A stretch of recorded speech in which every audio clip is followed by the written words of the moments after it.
పల్నాడు జిల్లా దుర్గి మండలం జంగమహేశ్వరపాడు గ్రామంలో ఎన్నికల వేళ బాంబు కలకలం చెలరేగింది. ఈ సంఘటన తెలుసుకున్న Gurajala division DSP Pallamraju, Karampudi circle inspector Chinnamallayya బుధవారం ఆ గ్రామాన్ని సమాచారం తెలుసుకుని విలేకరులకు తెలిపారు. గుమ్మ నాగరాజు నిర్మాణంలో ఉన్న ఇంట్లో 17 నాటు బాంబులు, 3 వేట కొడవళ్లు, 3 బరిసెలు, 1 చిప్పగొడ్డలి, ఇనుప రాడ్లు ఉన్నట్లు తెలిపారు. వాటిని పోలీసులు స్వాధీనం చేసుకుని విచారిస్తున్నారు. ఈ మారణాయుధాలను ఎవరు పెట్టారో, ఎక్కడి నుంచి తెచ్చారో, ఎందుకు తెచ్చారో తెలియాల్సి ఉంది. గతంలో కూడా ఎన్నికల సమయంలో ఈ గ్రామంలో ఇరు వర్గాల మధ్య గొడవలు జరిగాయి. ఒక వర్గం వారు 78 కుటుంబ సభ్యులు గ్రామం వదిలి వెళ్లిన విషయం తెలిసిందే. ప్రస్తుతం ఈ నెల 13న జరిగే సార్వత్రిక ఎన్నికలలో తమ ఓటు హక్కును ఉపయోగించుకునేందుకు గ్రామం వదిలి వెళ్లిన వారిని తిరిగి గ్రామంలోకి తీసుకుని రావాలని ఎన్నికల కమిషన్ దృష్టికి నాయకులు తీసుకువెళ్లారు.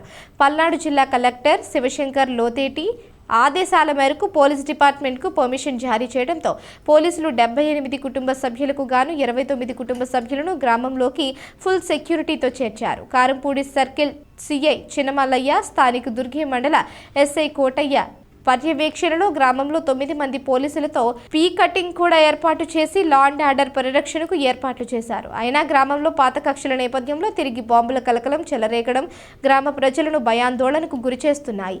ఈ గ్రామస్తులకు ఎంత కౌన్సిలింగ్ ఇచ్చినా వారిలో మార్పు రాకపోవడంతో గ్రామంలో ఏ క్షణాన ఏం జరుగుతుందో తెలియని పరిస్థితి. ఎవరూ ఊహించలేకపోతున్నారు. ఏదేమైనా మండలంలో ఎక్కడైనా ఇలాంటి సంఘటనలకు పాల్పడితే సహించేది లేదని, విద్రోహ శక్తులను గుర్తించి చట్టరీత్యా కఠిన చర్యలు తీసుకుంటామని సిఐ చిన్నమల్లయ్య హెచ్చరించారు. ఎన్నికలు జరిగే వరకు పీ కటింగ్ పోలీసులు అప్రమత్తంగా ఉండాలన్నారు.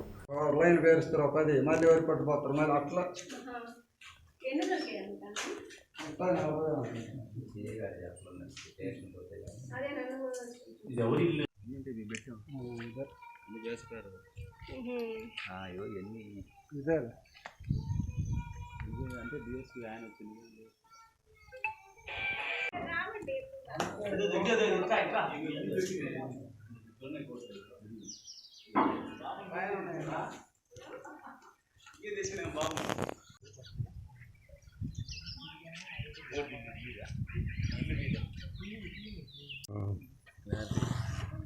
దగ్గర